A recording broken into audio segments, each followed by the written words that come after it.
Maintenant, le Seigneur veut que nous marchons dans l'amour, que nous vivons dans l'amour. Le vrai amour. L'amour qui accepte se sacrifier pour son prochain.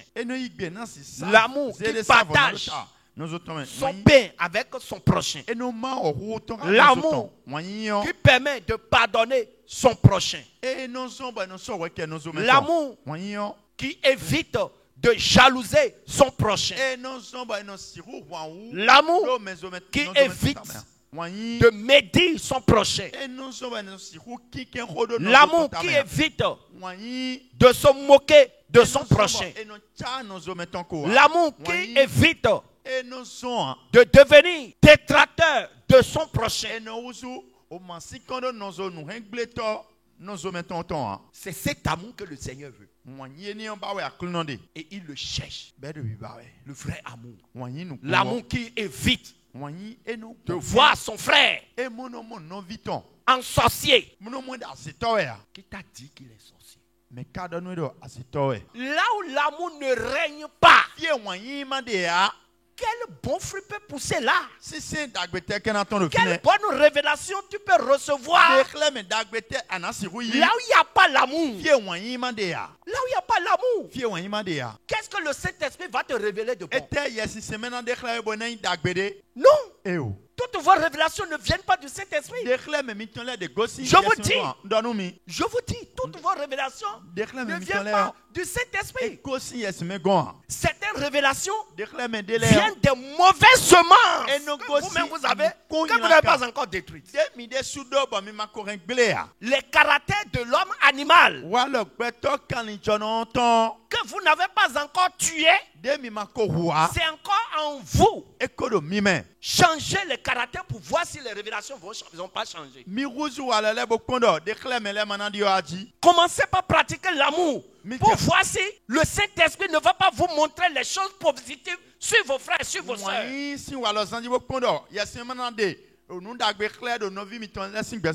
Celui que tu n'aimes pas dans ton cœur, celui que tu ne supportes pas, quelle révélation de bon tu vas recevoir sur lui?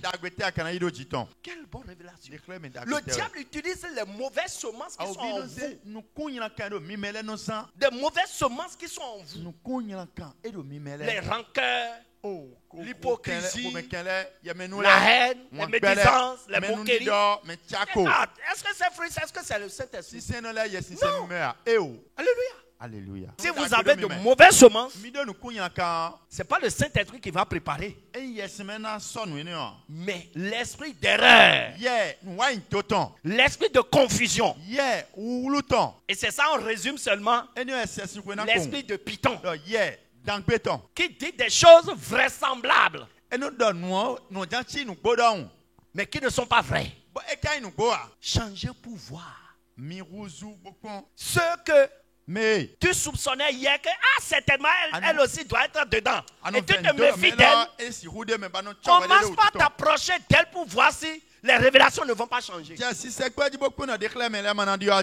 te dis la vérité. Je te dis la vérité. Les vrais sorciers là, Jésus les chasse.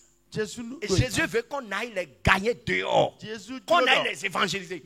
Ou bien si on sort à l'évangélisation et on croise quelqu'un qui dit moi je suis sorcier, est-ce que vous pouvez m'aider? Qu'est-ce que vous avez dit? Vous allez le fuir? Il a dit non, nous on accepte des sorciers dans notre église. C'est ce que vous l'avez dit? J'ai une de mes filles, elle m'a envoyé une révélation. Ce matin, le Seigneur va lui révéler les images de certaines sœurs dont elle se méfie dans l'église. Et le Seigneur lui montre que les sœurs l'ont visité et les sœurs sont venues travailler avec elle à la maison. Et elle sentait une paix, une grande paix. Au moment où les sœurs travaillaient avec elle, je lui ai dit voilà, le Seigneur veut que tu commences par aimer ces sœurs dont tu te méfiais. C'est ça ce que le Seigneur veut pour son église. Et vous allez voir, tout va changer. Tout va changer dans votre propre propre vie. Quand tu crois en Jésus, et tu es si faible, et tu vas trembler même devant ton frère, devant ta soeur. Tu te méfies de lui, tu te méfies d'elle. Tu as des imaginations bizarres. Ça doit changer. Nous sommes dans le réveil. Notre marche, c'est pour le ciel. Et le Seigneur veut que nous marchons dans l'amour.